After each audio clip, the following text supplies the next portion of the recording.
Story 1. I've been a wedding officiant for about 8 years now. It started as a side thing when a friend asked me to officiate their wedding, and I enjoyed it so much that I got properly certified and started doing it regularly. I've done everything from beach weddings to backyard ceremonies to fancy hotel ballrooms. I've seen a lot of weird stuff, but nothing prepared me for what happened at my cousin's wedding. My cousin had been planning this wedding for over a year. She'd always wanted an outdoor ceremony in the spring, and she'd found this beautiful garden venue about an hour outside the city. When she asked me to officiate, I was honored. We'd been close growing up, and I knew how much this day meant to her. I prepared a personalized ceremony, met with her and her fiancé multiple times to go over everything, and made sure all my credentials were up to date and legally filed with the county clerk's office. The morning of the wedding was perfect. Clear skies, mild temperature, flowers everywhere. I showed up early to coordinate with the venue staff and do a quick sound check with the microphone. Everything was set. The guests started arriving around 2 in the afternoon, and by 2:30, everyone was seated. The ceremony started right on time at 3. The wedding party walked down the aisle. Then my cousin appeared with her father. She looked stunning. Her fiancé was crying happy tears. It was one of those perfect moments where you can feel how much two people love each other. I began the ceremony with a welcome and some words about marriage and commitment. Then we moved into the personal vows. The groom went first, and there wasn't a dry eye in the audience. My cousin was halfway through her vows when I heard a commotion in the back. A woman stood up from her seat. I recognized her as one of the distant relatives from the groom's side. I'd met her briefly at the rehearsal dinner, and she'd spent most of that evening complaining about the menu choices. "Karen, stop. Stop the ceremony right now." Everyone turned to look at her. My cousin stopped mid-sentence, looking confused and horrified. "Ma'am, please sit down. We're in the middle of the ceremony." "Karen, that's exactly the problem. This ceremony isn't legal. You're not a real officiant." "I'm certified and registered with the county. Everything is completely legal." "Karen, I looked you up online. You got your certification from one of those internet websites. That doesn't count. This wedding won't be legal." My cousin's father stood up. "Cousin's father, this is not the time or place. Please sit down." "Karen, I will not sit down while my nephew makes the biggest mistake of his life. This wedding needs to be done properly, by a real man of God." She gestured toward a man sitting next to her who I hadn't noticed before. He was wearing a dark suit and holding a Bible. "Karen, this is pastor from my church. He's a real ordained minister. He can do the ceremony properly." The groom looked like he wanted to disappear into the ground. "Groom, aunt, please stop. We chose our officiant. Everything is legal. Please just sit down." "Karen, you don't understand the seriousness of this. If this ceremony isn't done right, your marriage won't be recognized by God or the state." Ma'am, I can show you my credentials right now if that would help. I have them in my folder here." "Karen, I don't need to see anything. I know the truth. You need to step aside and let Pastor do his job." My cousin started crying. Not happy tears anymore, but frustrated, angry tears. Her maid of honor handed her a tissue. "Cousin, please just stop. You're ruining my wedding." "Karen, I'm saving your wedding. You'll thank me later." She grabbed the pastor's arm and started pulling him toward the front. Several guests stood up, looking uncomfortable. Some people started whispering loudly. The groom's mother looked absolutely mortified. That's when I noticed 2 security guards walking quickly down the side aisle. The venue coordinator had apparently called them the moment the disruption started. First security guard, "Ma'am, I'm going to need you to sit down or leave the premises." "Karen, I'm family. You can't throw me out." Second security guard, "You're disrupting a private event. The bride and groom have asked you to stop. You need to leave now." "Karen, this is ridiculous. I'm trying to help." She looked at the pastor she'd brought, who looked like he wanted to be literally anywhere else. "Karen, tell them. Tell them this ceremony isn't valid. Pastor, I think we should just go. This isn't appropriate. Karen, what? You said you'd help. Pastor, I said I'd come with you to the wedding. I didn't agree to interrupt someone else's ceremony. This is highly inappropriate. He started walking back toward his seat to grab his jacket. Karen stood there, her mouth hanging open. First security guard, ma'am, let's go. Karen, I have every right to be here. I'm family. Groom, no, you don't. I want you to leave. You've done enough. Second security guard, we can do this the easy way or the hard way. Karen looked around like she was expecting someone to defend her, but everyone was just staring. Some guests were actually recording on their phones now. Karen, fine. Fine. But don't come crying to me when you find out your marriage isn't legal and you have to do this all over again. The security guards escorted her down the aisle. As they reached the back, someone in the crowd started clapping. Then someone else joined in. Within seconds, the entire wedding was applauding as she was escorted out. A few people even cheered.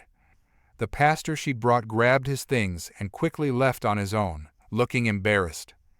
I waited for things to calm down, then looked at my cousin and her fiancé. Me, should we continue? My cousin wiped her eyes and nodded. Her fiancé took her hands again. Groom, yes, please. Let's finish this. Me, okay? So, where were we? I believe the bride was in the middle of her vows. My cousin took a deep breath and finished her vows. There were some laughs mixed in with the tears now. The tension had broken, and somehow the interruption had made everyone even more invested in seeing these two get married. We finished the ceremony without any other incidents. When I pronounced them married and they kissed, the applause was even louder than it would have been otherwise. People were standing, whistling, cheering. At the reception, the whole incident became the running joke of the night.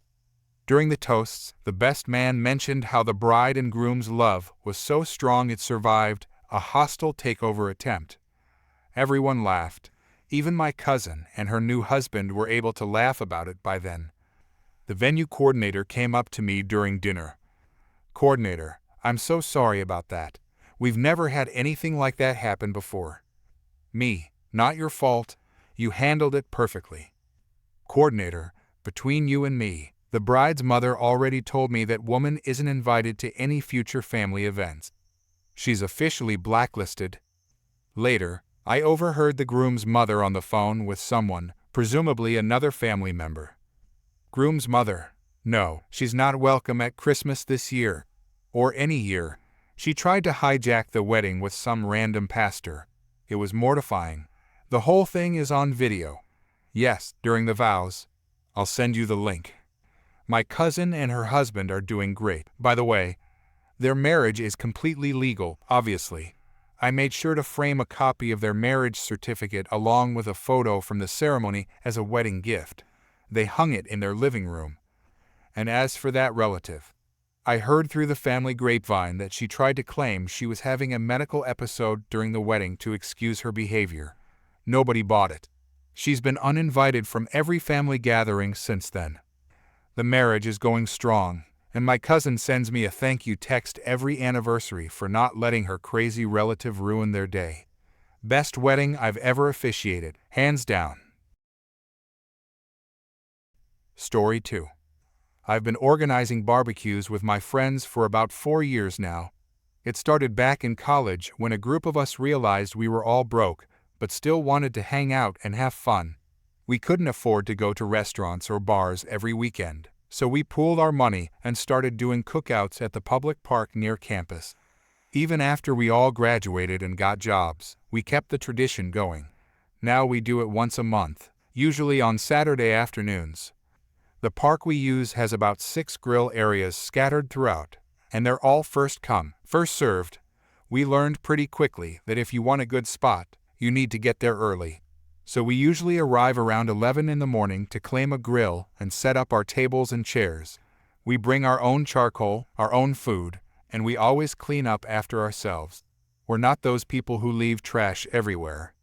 Last Saturday was supposed to be our July cookout. There were 8 of us planning to come, and I was in charge of getting there early to secure the spot. My buddy was bringing the meat, another friend was handling drinks, and everyone else was bringing sides or desserts. We had it all coordinated. I got to the park at 10:45, which was earlier than usual, but I wanted to make sure we got the best grill area, the one near the big oak trees that provides good shade. When I arrived, the parking lot was pretty empty. Just a few people walking their dogs and one family having a picnic on the grass far from the grills. I unloaded my car, hauled our cooler and folding chairs over to the grill area, and started setting up. I put up our little pop-up canopy, arranged the chairs, and got the charcoal ready. By the time my friends started arriving around 11:30, we had a nice setup going. We were having a great time, laughing and catching up while the grill heated up. My buddy had just put the first batch of burgers on when this woman came storming over.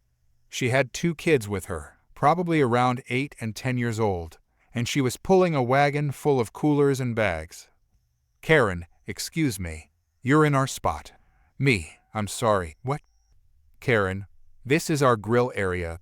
We come here every Saturday. You need to move." Me, "We got here at 10:45 this morning. The grills are first come, first served." "Karen, I don't care when you got here. This is our spot. My family has been using this grill for 5 years. It's basically ours." "My friend, it's a public park. You can use one of the other grills."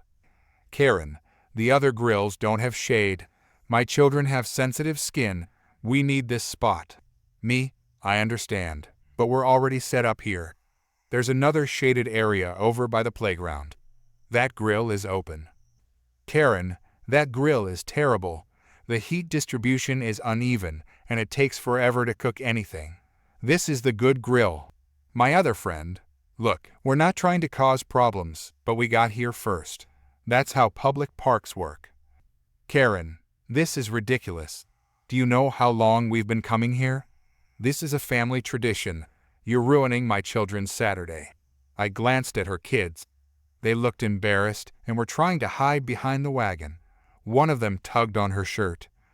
"Kid, Mom, it's okay. We can use the other grill." "Karen, no, these people are being selfish. They need to learn some respect." Me, "We're being perfectly respectful. We're just using a public facility that we have every right to use." "Karen, I'm calling the police. You're harassing my family." "My friend, we're harassing you. You came over here yelling at us." "Karen, stay right there. Don't you dare leave."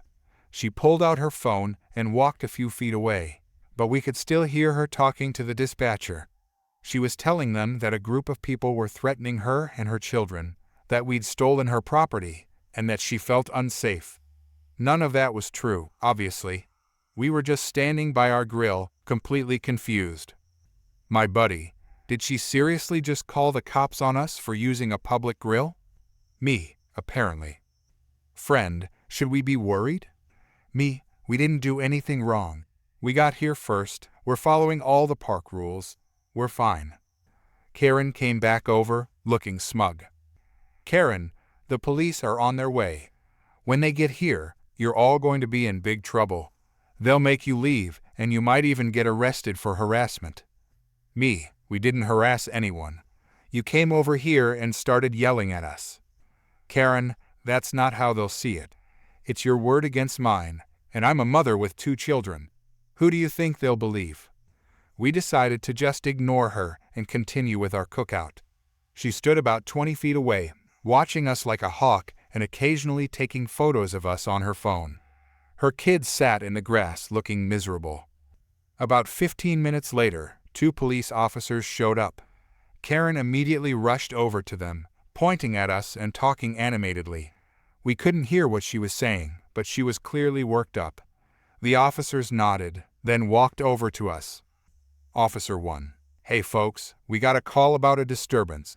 What's going on here?" Me, "We're just having a barbecue. We got here around 10:45 this morning and set up at this grill. She showed up about half an hour ago and demanded we leave because she says this is her family's spot." Officer 2, "It's a public park, correct? First come, First served? Me. Yes, sir. That's what the park rules say. We checked before we set up. Officer 1, and you've been following all the park regulations? Proper grill use, not drinking alcohol, cleaning up after yourselves. Friend, absolutely. We do this once a month, and we always follow the rules. The officer looked over at Karen, who was standing with her arms crossed, looking confident. Officer 2, ma'am, did these people threaten you or your children? Karen, yes, they told us we couldn't use this grill, and they've been intimidating us. Me, that's not true. We told her the grill was occupied and suggested she use one of the other available grills.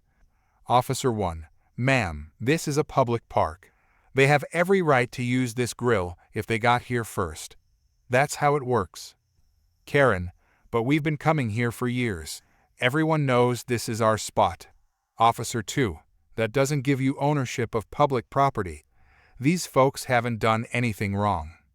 Karen, this is unbelievable, so they can just take whatever they want. Officer 1, they're not taking anything. They're using a public facility that was available when they arrived. You're welcome to use any of the other grills in the park. Karen, the other grills are inferior. This is the only good one. Officer 2, then you'll need to get here earlier next time. Karen's face was getting red. Her kids looked like they wanted to disappear. Karen, fine, I'm going to file a complaint with the Parks Department. This is discrimination. Officer 1, you're free to do that, ma'am. The officers turned back to us, and one of them sniffed the air. Officer 2, those burgers smell really good. My buddy, we've got plenty if you guys want some. You're welcome to join us. Officer 1, you know what, we're actually on our lunch break. If you're serious, we might take you up on that. Me, absolutely. Grab a seat. Karen's jaw dropped as both officers sat down at our table. My buddy loaded up 2 plates with burgers, hot dogs, and some of the sides we'd brought. The officers chatted with us while they ate, asking about our jobs and how long we'd been doing these cookouts. Officer 2, this is one of the better burgers I've had in a while. Friend, thanks, we take our grilling seriously. Karen was still standing there, staring at us in disbelief. Her kids had wandered off to the playground, probably relieved to get away from the situation. Officer 1, ma'am, you're welcome to stay in the park, but if you continue to harass these people, we'll have to ask you to leave. Is that understood? Karen, this is outrageous. You're supposed to be protecting me. Officer 2, we're here to enforce the law. The law says this is public property and they have the right to use it. Now, do we have an understanding? Karen grabbed her wagon and stormed off toward the parking lot, yelling something about calling the mayor. The officers finished their burgers, thanked us for lunch, and reminded us to make sure we properly extinguished the grill before we left. Officer 1, next time you folks have a cookout, feel free to invite us. Best lunch we've had all week. After they left, we all burst out laughing. The rest of the afternoon was perfect. We grilled, played frisbee, and enjoyed the shade from our apparently very controversial spot under the oak trees. When we were packing up around 4, I noticed Karen had moved to the grill by the playground. She was there with her family, cooking what looked like hot dogs. Every few minutes, she'd glare over at us. As we were loading the last of our stuff into the cars, one of the officers drove by and waved at us. Karen saw it and her face turned red all over again. We're definitely coming back next month. Story 3. I've been working as a mountain tour guide for 5 years now. I started doing it right after college when I realized I couldn't handle sitting in an office all day. I grew up hiking these mountains with my dad, and turning that into a career felt like the perfect fit. I lead groups of tourists on day hikes, pointing out wildlife, explaining the geology, telling stories about the area's history. It's honest work, and most days I love it. The company I work for runs these scenic mountain tours where we take groups up to various viewpoints. We're always clear in our advertising that we can't guarantee wildlife sightings or specific weather conditions. Nature doesn't work on a schedule. We have disclaimers on the website, on the booking confirmation, and I mention it again at the start of every tour. Most people get it. Most people. Last Saturday, I had a group of 12 people booked for the afternoon tour. It was supposed to be partly cloudy with a chance of light rain, which honestly makes for some of the best views when the clouds break up. I met everyone at the trailhead at 1 o'clock, did my usual introduction, went over the safety guidelines, and we started up the trail. The group was pretty standard. A couple from out of state celebrating their anniversary, a father with his 2 teenage sons, some solo travelers, and then there was this one woman who showed up wearing completely inappropriate footwear. White canvas sneakers on a muddy mountain trail. I'd offered to reschedule her for a day when she could get proper hiking boots, but she'd insisted she'd be fine. The hike up took about 90 minutes. There were a few complaints from the woman about the trail being too steep and too muddy, but nothing major. We reached the summit viewpoint around 2:30, and the timing couldn't have been more perfect. A light rain had just passed through, the clouds were breaking up, and there it was. A massive, vibrant rainbow stretching across the entire valley below us. Everyone started taking pictures immediately. People were gasping and pointing. The couple was taking selfies with a rainbow in the background. The teenage boys were live streaming it. It was one of those perfect moments that makes this job worth it. We stayed at the summit for about 30 minutes. The rainbow faded after 15 minutes or so, which is normal. Rainbows don't last forever. I pointed out some other features of the landscape, talked about the geological formations, and then we started heading back down. The hike down was uneventful until we got back to the trailhead. Everyone was thanking me, leaving tips, saying how beautiful everything was. Then the woman in the white sneakers, which were now brown with mud, approached me with her phone out. "Karen, I need to talk to you about getting a refund." Me, "I'm sorry. What? Was there a problem with the tour?" Karen, "Yes. The rainbow was completely unacceptable." I genuinely thought I'd misheard her. Me, "The rainbow?" Karen, "Yes. I paid good money for this tour, and your advertising showed a much more vibrant rainbow. The one we saw was disappointing." Me, "Ma'am, we can't control natural phenomena. We were lucky to see a rainbow at all." Karen, "That's not my problem. Your website shows photos of beautiful, bright rainbows. What we saw was faded and didn't last long enough for me to get good photos." Me, "Rainbows appear when there's the right combination of sunlight and water droplets in the air. We have no control over when they appear or how bright they are." Karen, "Then you shouldn't advertise them on your website. That's false advertising." One of my coworkers had walked over to see what was going on. He handles the bookings and manages the schedule. Coworker, "Is everything okay here?" Karen, "No, everything is not okay. I want a full refund for this tour. The rainbow didn't meet the expectations set by your marketing materials." My coworker looked at me, then back at her. Coworker, "Ma'am, we have clear disclaimers that we cannot guarantee any specific weather conditions or natural phenomena."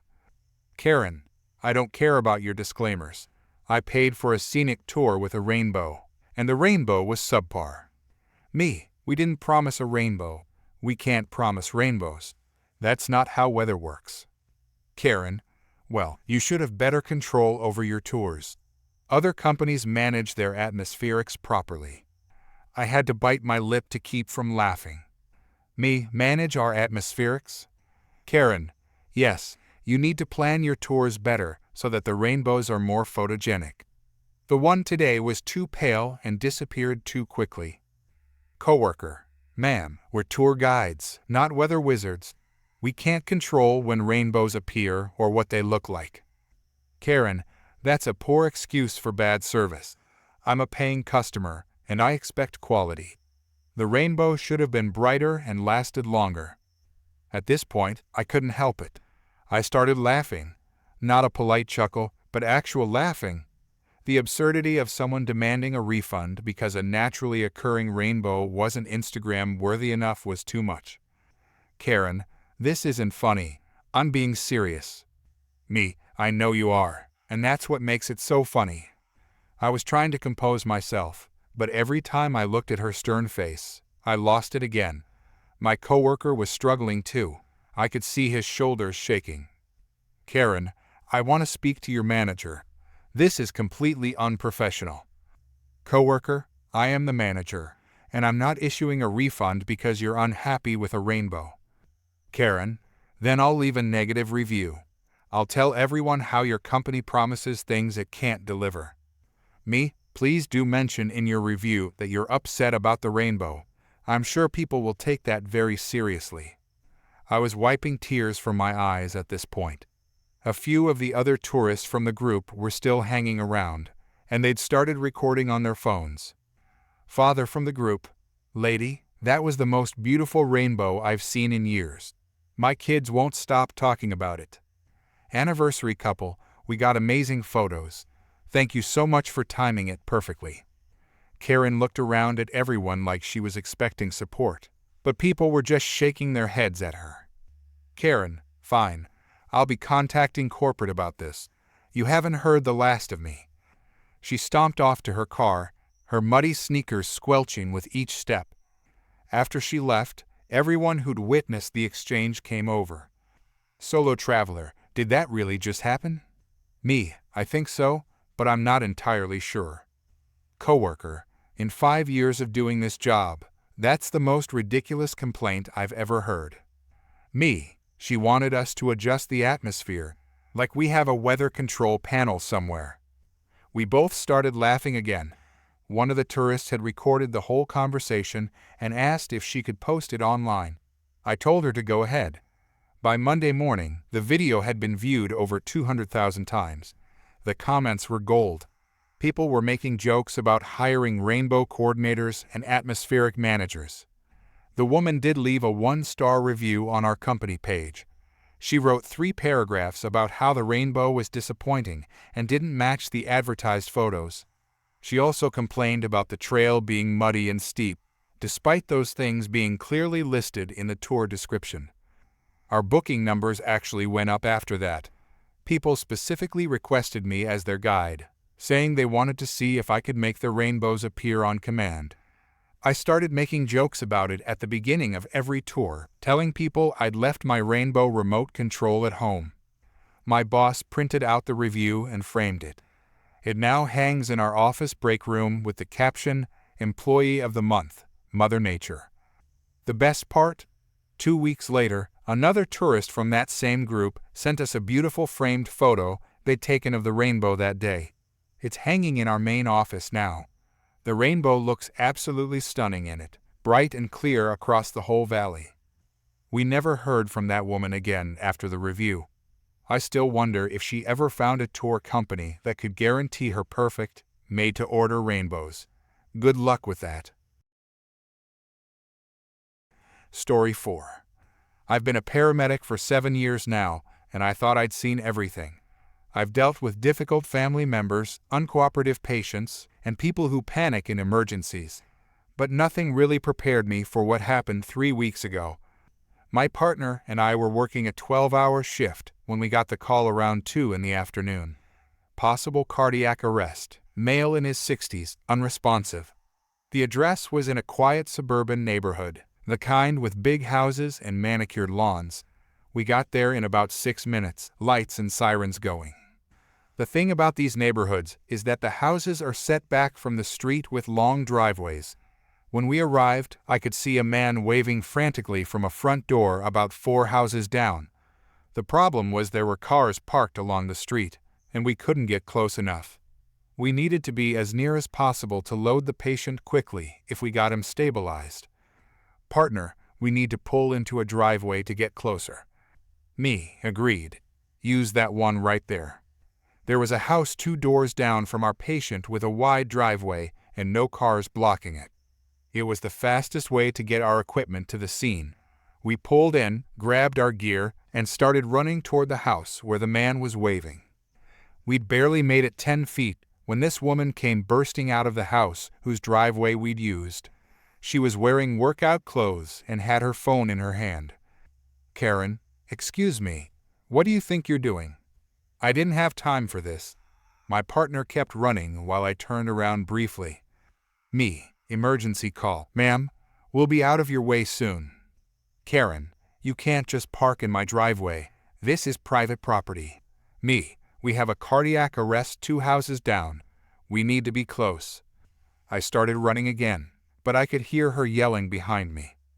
Karen, I don't care if you're ambulance drivers. You need my permission. We reached the house, and the man who'd been waving led us inside. His father was on the living room floor, not breathing. His wife was doing chest compressions, which probably saved his life. We took over immediately, working to get him breathing again, while the son called out information about his father's medical history. We worked on him for about 8 minutes before we got a pulse back. It was touch and go, but he was breathing on his own again. We got him on the stretcher and started moving him toward the ambulance. The son was following us, looking terrified but relieved that his dad was alive. As we came out of the house, that woman was standing in her driveway with her arms crossed. She'd moved her position so she was blocking our path to the ambulance. Karen, you need to move that ambulance right now. Partner, ma'am, we have a critical patient. Please step aside.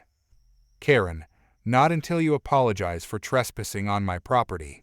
Son, are you serious right now? My dad almost died. Karen, that's not my problem. This is my driveway, and you had no right to use it without asking me first. Me, we're paramedics responding to an emergency. We have the right to access properties when necessary to save lives. Karen, I know my rights. This is private property and you're trespassing. I could have you arrested. We were trying to wheel the stretcher past her, but she kept moving to block us. The patient's heart rate was stabilizing, but he needed to get to the hospital immediately. Every second counted.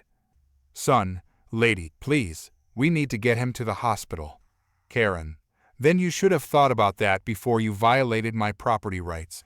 I'm calling the police. Partner, ma'am, if you don't move right now, you're interfering with emergency medical services. That's a crime. Karen, I'm not committing a crime. You are. You're on my property. I noticed the son had pulled out his phone and was recording. At the time, I didn't think much of it. People film emergencies all the time. Son, you're really going to do this? You're going to stop an ambulance because you're mad we parked in your driveway. Karen, it's the principle of the thing. People think they can just do whatever they want. Well, not on my property. The patient's wife had come out of the house and saw what was happening. Wife, please, just let them through. My husband needs help. Karen, maybe next time you'll teach your family some respect for other people's property. My partner had had enough. He pulled out his radio. Partner, dispatch. We need police assistance at our location. We have someone interfering with patient transport. Karen, good. When they get here, I'm filing charges against all of you. While we waited for the police, the son kept filming. His mother was crying, worried about her husband who was lying unconscious on our stretcher. I was monitoring the patient's vitals, which were holding steady but not great. Me, ma'am, this man could die. Is your driveway really worth someone's life? Karen, if he dies, that's on you for not planning better. There are other ways you could have gotten here. Son, there literally aren't. The street is packed with parked cars. Karen, that sounds like a you problem, not a me problem. The police arrived within 3 minutes. 2 officers got out and immediately assessed the situation. Officer 1, what's going on here? Karen, these people parked in my driveway without permission, and now they're refusing to leave. Partner, we're paramedics. We responded to a cardiac arrest and needed quick access. She's blocking us from transporting the patient to the hospital. Officer 2, ma'am, you need to move. Now. Karen, not until someone acknowledges that they violated my rights. Officer 1, emergency vehicles have the legal right to use private property during life-threatening emergencies. You're interfering with medical personnel. Move aside or you'll be arrested. Karen, you can't arrest me on my own property. Officer 2, watch us. The officer took her by the arm and physically moved her to the side. She started screaming about police brutality and her rights. We finally got the stretcher to the ambulance and loaded the patient. The whole delay had been about 5 minutes, but it felt like forever. As we were closing the ambulance doors, Karen was still yelling. The sun was still filming. "Son, I'm posting this everywhere. Everyone needs to see what kind of person you are." "Karen, go ahead. I have nothing to be ashamed of. I was defending my property." We rushed the patient to the hospital. He survived, thankfully, and after a few days in intensive care, he made a full recovery. But that wasn't the end of the story. The Sun posted the video to every social media platform he could find. Within 6 hours, it had over 1 million views. Within 24 hours, it was on the news. Local stations picked it up first, then national outlets. Everyone was talking about the woman who blocked an ambulance over a driveway. The internet detectives figured out who she was within a day. Her name, her employer, everything. Her company's social media accounts were flooded with angry comments. She ended up losing her job because the company didn't want to be associated with someone who'd gone viral for all the wrong reasons.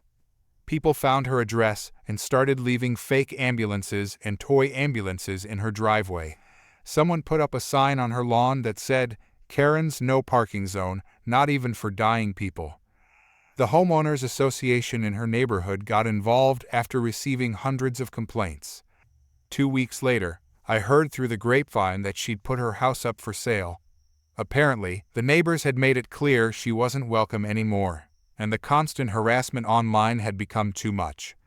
The patient's son told reporters he felt a little bad about how far it went, but not bad enough to take the video down. Last week, I got a thank you card from the patient and his family. Inside was a photo of him at home, recovered and healthy, surrounded by his family. At the bottom, the son had written, "Thanks for saving my dad's life despite the obstacles." That video has 15 million views now, by the way. I keep that card in my locker. Every time I have a rough shift, I look at it and remember why I do this job. Story 5. I've been working as a barista for about 3 years now. I started this job during my gap year after high school, thinking it would be temporary while I figured out what I wanted to do with my life. Turns out I actually enjoy it. There's something satisfying about making a perfect latte and seeing customers smile when they take that first sip. Sure, the pay isn't great and the hours can be rough, but the regulars are nice and my coworkers are like family. Our coffee shop is in a busy downtown area, so we get a lot of foot traffic. During morning rush, we can have lines out the door. That's why we write names on cups. It's faster than calling out entire orders, and it helps people grab the right drink when we're slammed. Most people don't care if we spell their name wrong. We're making coffee, not filing legal documents. Last Tuesday started like any other morning. I came in at 6 to help with the opening rush. By 7:30, we had a line of about 15 people. I was on register taking orders while my coworker made the drinks. We had our system down. Take the order, write the name, pass it down, ring it up, next customer. Around 8 o'clock, this woman walked in. She was dressed in a business suit and had her phone pressed to her ear, talking loudly about some meeting. She stayed on the phone while waiting in line, which is always annoying but pretty common.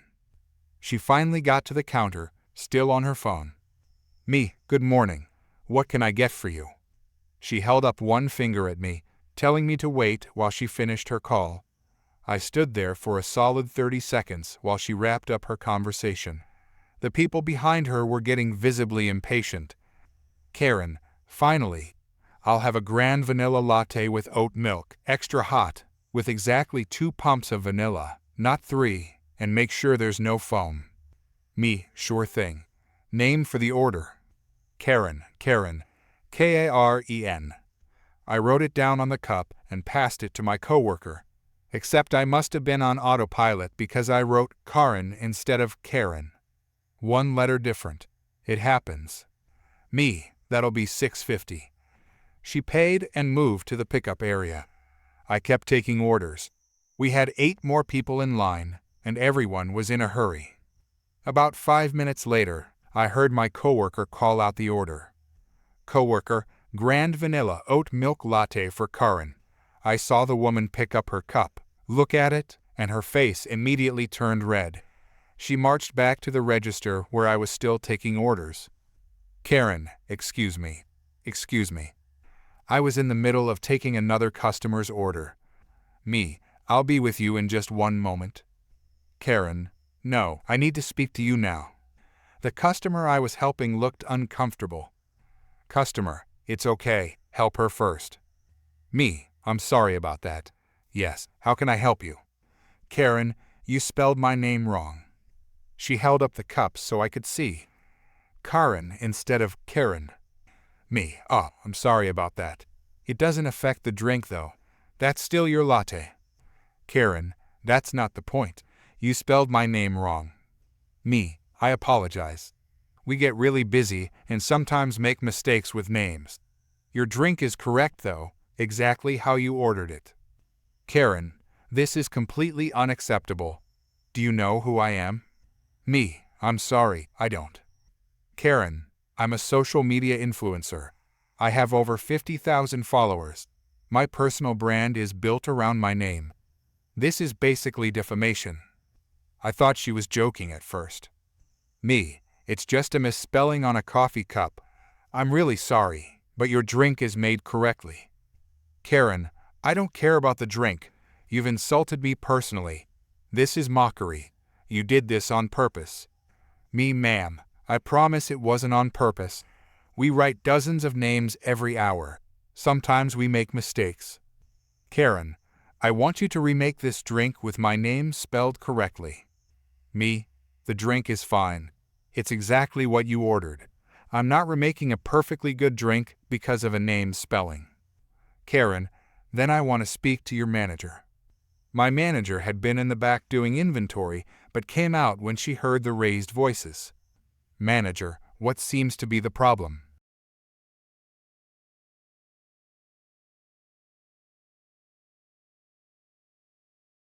My manager looked at the cup, then at me, then back at the woman. Manager, it looks like an honest mistake. We apologize for the misspelling, but the drink is made correctly to your specifications. Karen, that's not good enough. I want corporate contact information. I'm going to demand a formal apology email from your company. This has damaged my personal brand. Manager, ma'am, it's just a name on a cup. We're sorry for the error, but we're not contacting corporate over a spelling mistake. Karen, you will contact them, or I will. I'm going to sue for emotional damages. This has caused me significant distress. Several customers in line were recording now. I could see phones pointed in her direction. Manager, you're going to sue us because we spelled your name with an I instead of an E. Karen, yes. This is a violation of my personal identity. I could lose followers over this. I could lose sponsorship deals. Do you have any idea how much money your mistake could cost me? Manager, ma'am, I think you're overreacting. Karen, I am not overreacting. I know my rights. This is personal attack, and I will not stand for it. She pulled out her phone and took a picture of her cup, then took pictures of me and my manager. Karen, I'm documenting all of this for my lawyer. Manager, okay, I'm going to need you to leave now. You've made your complaint, we've apologized, and now you're disrupting our business and making our other customers uncomfortable. Karen, I'm not going anywhere until I get a formal written apology and corporate contact information. Manager, if you don't leave, I'm calling the police for trespassing. Karen, you can't trespass me. I'm a paying customer. Manager, you've been asked to leave. That makes you a trespasser now. My manager pulled out her phone and started dialing. Karen's eyes went wide. Karen, this is ridiculous. You'll be hearing from my lawyer. I'm going to own this store when I'm done with you. I'm going to sue for emotional damages, defamation, and harassment. Manager, great. Have your lawyer contact our corporate legal department. Now please leave. Karen grabbed her cup and stomped toward the door. Before leaving, she turned around and threw the cup at our counter. The lid popped off and coffee splashed everywhere, hitting the register, the counter, and the floor. Some of it got on my apron. Me, are you kidding me right now? Karen, that's what I think of your service. She stormed out. My manager immediately called our district manager and filed an incident report. She also asked customers who'd recorded the incident if they'd be willing to share the footage, and several people sent it to her right away. The video went viral by that afternoon. Someone posted it online with the caption, "Karen loses it over coffee cup spelling." It got shared thousands of times. The comments were brutal. People were making fun of her personal brand and her threat to sue over emotional damages. The next day, she showed up again. She walked straight up to the counter where I was working. "Karen, I'm here to order." Manager, "No, you're not. You're banned from this location. You need to leave immediately." Karen, "You can't ban me. I didn't do anything wrong." Manager, "You threw a drink and threatened legal action. I've filed a formal complaint with corporate, and they've approved a permanent ban. If you don't leave right now, I'm calling the police." Karen, "This is discrimination." Manager, "It's not discrimination to ban someone who threw a drink and caused a scene. Leave now." A police officer who regularly gets coffee here was actually in line. He stepped forward. "Officer, ma'am, you've been asked to leave private property. If you don't leave voluntarily, I'll have to escort you out." Karen looked around, probably hoping for support, but everyone was just staring at her. She turned and left without another word. My manager put her photo up in the back room with a note that she was banned. Corporate sent an email to all stores in the area with her photo and a ban notice. The video has been viewed over 1 million times now. Her personal brand is definitely damaged, but not because we spelled her name wrong. People found her social media accounts and flooded them with comments about the incident. She ended up deleting most of her profiles. Me and my coworkers still joke about it. Whenever someone has a slightly unusual name, we double-check the spelling. We're not taking any chances on creating another viral moment. Though honestly, it did boost our business. People kept coming and asking if we were the coffee shop from that video.